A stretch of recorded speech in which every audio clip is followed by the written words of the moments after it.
ఉన్నాము. అత్యంత విషాద ఘటన చోటు చేసుకుందని చెప్పాల్సి ఉంటుంది. ప్లాట్ఫామ్ నెంబర్ 14 వద్ద ఒక్కసారిగా కుంభమేళకు వెళ్ళే రైలు కోసం ప్రయాణికులంతా పెద్ద ఎత్తున ఎదురు చూస్తున్నారు. ప్రధానంగా 11వ ప్లాట్ఫామ్ కావచ్చు, 12 కావచ్చు, 14, 15 ఆ ప్లాట్ఫామ్కి సంబంధించిన వారంతా కూడా ట్రైను 14వ ప్లాట్ఫామ్ మీదకి వస్తుందనగా ఒక్కసారిగా వారంతా కూడా ప్రయాణికులు పరుగులు తీశారు. ఆ పరుగుల్లో వారు ప్రాణాలను కోల్పోయారు. ఒక్కసారిగా తొక్కిసలాట జరిగింది. ప్రస్తుతం మనం న్యూఢిల్లీ రైల్వే స్టేషన్లోని ప్లాట్ఫామ్ 14 వద్ద ఉన్నాం. విజువల్స్లో మీకు చూపించే ప్రయత్నం చేస్తాను, పూర్తిగా కూడా చూడొచ్చు.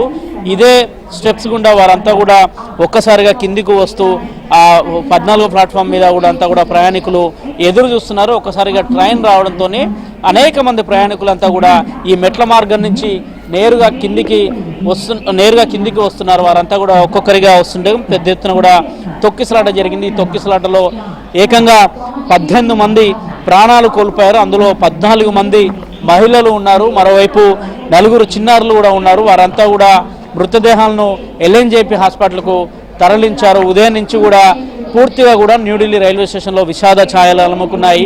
నిత్యం వందలాదిగా వివిధ మార్గాల్లోకి వెళ్ళే వారంతా కూడా ప్రయాణికులంతా కూడా న్యూఢిల్లీ రైల్వే స్టేషన్ వస్తుంటారు. కానీ నిన్న అర్ధరాత్రి జరిగిన ఘటన తీవ్ర కలకలం రేపని చెప్పాల్సి ఉంటుంది. ఒకరు కాదు, ఇద్దరు కాదు, ఏకంగా 18 మంది చనిపోవడం కూడా అత్యంత దురదృష్టకర ఘటనగా కూడా చెప్పుకోవాల్సి ఉంటుంది. కేంద్ర రైల్వే శాఖ ఇప్పటికే ఒక ఉన్నత స్థాయి కమిటీని కూడా ఏర్పాటు చేసింది. ఏ టైంకి జరిగింది, అసలు ఎందుకు జరిగింది, అధికారులు ఏం నిత్యం రైల్వే పోలీసులు పహారా కాస్తుంటారు. భద్రతను కట్టుదిట్టం చేయాల్సి ఉంటుంది. రెగ్యులర్ కంటే కూడా నిన్న రాత్రి మాత్రం పెద్ద ఎత్తున కూడా కుంభమేళ వెళ్లేందుకు ప్రయాణికులు పెద్ద ఎత్తున వచ్చారని చెప్తున్నారు. జనరల్ టికెట్లు దాదాపు నిన్న కొంత సమయంలోనే 1500 మంది ఒకేసారి ప్లాట్ఫామ్ మీదకి రావడంతో పాటు రెగ్యులర్గా ట్రైన్కి వెళ్ళేవారు, కుంభమేళకు వెళ్ళేవారు పెద్ద సంఖ్యలో ఉన్నారని చెప్తున్నారు. ప్రధానంగా స్వాతంత్ర సేనాని, అదేవిధంగా భువనేశ్వర్ రాజధాని, ఇవి రెండు కూడా 12వ ప్లాట్ఫామ్ కావచ్చు, 14వ ప్లాట్ఫామ్, 15వ ప్లాట్ఫామ్, ఈ ప్లాట్ఫామ్లోకి వచ్చే ట్రైన్లంతా ఒక్కసారిగా రావడం, వారి ట్రైన్కి సంబంధించిన చేంజింగ్ చేయడం, వాళ్ళంతా ఒక్కసారి 14వ ప్లాట్ఫామ్ నుంచి నేరుగా కిందికి దిగుతున్న సందర్భంలో జరిగింది. ఒక్కొక్కరి చూడొచ్చు, అత్యంత హృదయ విదారకమైన ఘటన అని చెప్పుకోవాల్సి ఉంటుంది. వివిధ వారి వస్తువులు కావచ్చు, వారి బ్యాగ్స్ కావచ్చు, వారి చెప్పులు కావచ్చు, మొత్తం కూడా చెల్లా చెదురుగా పడిపోయిన దృశ్యాలను కూడా చూస్తున్నాం. పూర్తిగా కూడా ప్రస్తుతం మనం రైల్వే స్టేషన్లో ఉన్న రైల్వే స్టేషన్లో కూడా చూడొచ్చు. ఇదే 14వ ప్లాట్ఫామ్. ఈ ప్లాట్ఫామ్ మీదకే మొదట వారంతా కూడా ఇక్కడనే వెయిట్ చేస్తున్నారు. వాళ్ళంతా వెయిట్ చేస్తున్న సందర్భంలోనే ఆ సమయంలోనే ట్రైన్ ఇక్కడికి రావడం, ఒక్కసారిగా కుంభమేళకు వెళ్ళే భక్తులంతా కూడా ప్లాట్ఫామ్ మీద ఉండడంతో కొంత తొక్కిసలాట జరిగింది. మొదట తొక్కిసలాట జరిగినప్పుడు కేంద్ర రైల్వే శాఖ కావచ్చు, కేంద్ర రైల్వే అధికారులు కావచ్చు ఒక ట్వీట్ చేయడం జరిగింది. ప్రధానంగా తొక్కిసలాట జరిగింది. తొక్కిసలాటలో 15 మందికి గాయాలై వారందరినీ కూడా హాస్పిటల్కి తరలించామని మొదట చెప్పారు.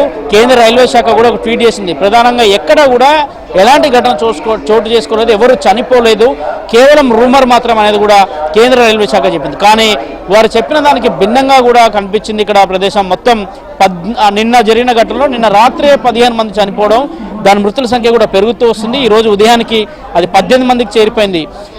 రాష్ట్రపతి ద్రౌపది ముర్ము మొదలుకొని ప్రధాని మోదీ మొదలు ప్రతి ఒక్కరు కూడా దీనిపైన సంతాపం వ్యక్తం చేస్తున్నారు. కానీ అసలు ఇంత రద్దీగా ఉండే న్యూఢిల్లీ రైల్వే స్టేషన్లో ఎందుకు తగిన భద్రతా చర్యలు తీసుకోలేదు? ఒక్కసారిగా ప్లాట్ఫామ్ పైకి ప్రయాణికులంతా కూడా దూసుకొస్తున్న సందర్భంలో పోలీసులు ఏం చేస్తున్నారు అనేది కూడా ఇక్కడ కొంత ప్రశ్నగా మారిందని చెప్పాల్సి ఉంటుంది. నిన్న రాత్రి నుంచి కూడా ఘటన జరగడంతో వెంటనే ఎక్కడికక్కడ క్లీన్ చేయడం అవన్నీ కార్యక్రమాలు స్టార్ట్ చేశారు. కానీ కేంద్ర రైల్వే మంత్రి అశ్విని వైష్ణవ్ కూడా నిన్న రాత్రి ఒక ట్వీట్ చేయడం జరిగింది. ప్రయాణికుల సంఖ్య పెద్ద ఎత్తున పెరిగింది, రద్దీ పెరిగింది, రద్దీకి అనుగుణంగానే ట్రైన్ల సంఖ్యను కూడా పెంచాము, వారినంతా కూడా ఎవాక్యుయేట్ చేస్తామనే అంశాన్ని చెప్తూ వచ్చారు. కానీ ఈరోజు ఉదయానికి కొంత ఆయన ట్వీట్ చేయడం కూడా 15 మంది ప్రాణాలు కోల్పోయారు. అత్యంత బాధాకరమైన ఘటన. దీనిపైన ఇప్పటికే ఒక ఎంక్వైరీ కమిషన్ కూడా ఏర్పాటు చేశామని చెప్తున్నారు. కానీ ప్రయాణికులంతా కూడా వందలాదిగా వచ్చే వాళ్ళంతా కూడా కేంద్ర రైల్వే శాఖ తీరుపైన కావచ్చు, పెద్ద ఎత్తున కూడా పోలీసు అధికారుల పైన కూడా కొంత ఆగ్రహం వ్యక్తం చేస్తున్నారు. ఇంత పెద్ద ఎత్తున జనాలు వచ్చిన సందర్భంలో ఎందుకు కట్టడి చేయలేదు, ప్రయాణికులను ఎందుకు ఆపే ప్రయత్నం చేయలేదు, ఎందుకు లైన్లలో నిలబెట్టలేదు అనేది కూడా ఇక్కడ ప్రశ్నలు ఉత్పన్నం అవుతున్నాయి. జరిగిన ఘటన మాత్రం అత్యంత పాశవికమైన ఘటన, అత్యంత ఘోరమైన ఘటనగా చెప్పాల్సి ఉంటుంది. వారి గమ్యస్థానాలకు చేరాల్సిన వారంతా కూడా చనిపోవడం అత్యంత బాధాకరమైన అంశం చెప్పాలి. మొదట తొక్కిసలాట జరగగానే అరగంట తర్వాతకి అధికారులు వచ్చారనేది కూడా ఇక్కడ ఉన్న రైల్వే కూలీలు కూడా ఉదయం నుంచి కూడా చర్చించుకుంటున్నారు. అరగంట తర్వాతకి జరిగిన పరిణామాల నేపథ్యంలో పెద్ద ఎత్తున అంబులెన్స్ వచ్చాయి, అధికారులు వచ్చారు. వారంతా కూడా ఇక్కడి నుంచి వారిని ఎవాక్యుయేట్ చేసే ప్రాసెస్ చేపట్టారు. వారందరినీ కూడా ఎల్ఎన్జేపీ హాస్పిటల్కి తరలించారు. అక్కడే మొదట ప్రాథమిక చికిత్స అందిస్తున్నారు. కొంతమంది మాత్రం అక్కడ ప్రాణాలు విడిచారు. వారిని గుర్తించేందుకు ఇప్పటికే వారికి సంబంధించిన డీటెయిల్స్ కూడా చెక్ చేస్తున్నారు. ప్లాట్ఫామ్ మొదట ఉదయం అంతా కూడా ఎక్కడికక్కడ కూడా ప్రయాణికుల వారు క్యారీ చేస్తున్న లగేజ్ బ్యాగులే కావచ్చు, వారు క్యారీ చేస్తున్న చెప్పులే కావచ్చు, వారి యొక్క వస్తువులు కావచ్చు, చెల్లా చెదురుగా పడిపోయిన ఘటన న్యూఢిల్లీ రైల్వే స్టేషన్లో చోటు చేసుకుందంటే కూడా ఎంత నిర్లక్ష్యంలో అధికారులు ఉన్నారు. వారి నిర్లక్ష్యం ఖరీదు 18 మంది ప్రాణాలు, అందులో 4 చిన్నారులు ఉన్నారంటే కూడా అత్యంత తీవ్రమైన విషాదమైన ఘటన కూడా చెప్పాల్సి ఉంటుంది.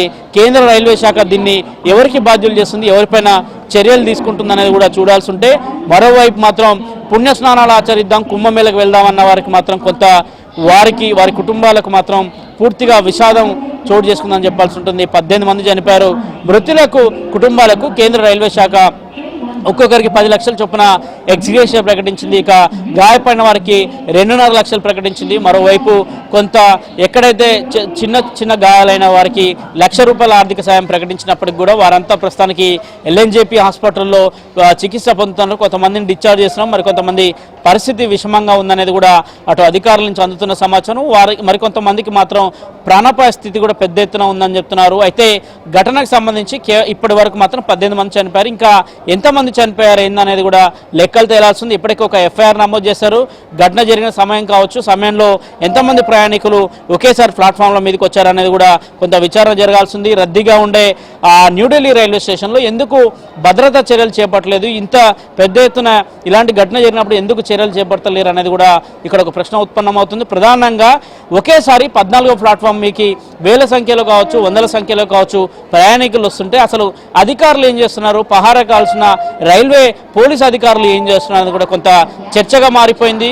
ఇక్కడ ఉన్న కూలీలు మాత్రం ఉదయం నుంచి కూడా కొంచెం చర్చ జరుగుతుంది. గతంలో కంటే కూడా ఈసారి పెద్ద ఎత్తున ప్లాట్ఫామ్ల మీదకి ప్రజలు ఒక్కసారిగా రావడం, ప్రయాణికులు ట్రైన్ కోసం ట్రైన్ ఆగి ఉండడంతో ట్రైన్ ఎక్కే ప్రయత్నం చేయడం, ఒకరినొకరు తోసుకోవడం, వారి తొక్కిసలాట జరిగిందనేది కూడా చెప్తున్నారు. మొత్తం 18 మంది చనిపోతే 18 మందిలో 14 మంది మహిళలే ఉండడం కూడా ఎంత విషాదకరంగా చెప్పుకోవచ్చు అనేది కూడా చూడాల్సి ఉంటుంది. 4 చిన్నారులు కూడా ఈ ఘటనలో మృతి చెందారు. వారి పట్ల కూడా ప్రతి ఒక్కరు కూడా సంతాపం వ్యక్తం చేస్తున్నా కానీ కేంద్ర రైల్వే శాఖపై మాత్రం పెద్ద ఎత్తున కూడా అనేక ఆరోపణలు కావచ్చు, రైల్వే శాఖ తీరు పైన కావచ్చు. గతంలో అనేక ఘటనలు జరిగాయి. రైలు యాక్సిడెంట్లు జరగడం వేరు, కానీ రైలు ఎక్కడెందుకు వచ్చిన ప్రయాణికులకు తొక్కిసలాట జరగడం, వారి ప్రాణాలు కోల్పోవడం మాత్రం అత్యంత బాధాకరమైన ఘటనగా చెప్పాల్సి ఉంటుంది. నవీన్. ఓకే సతీష్.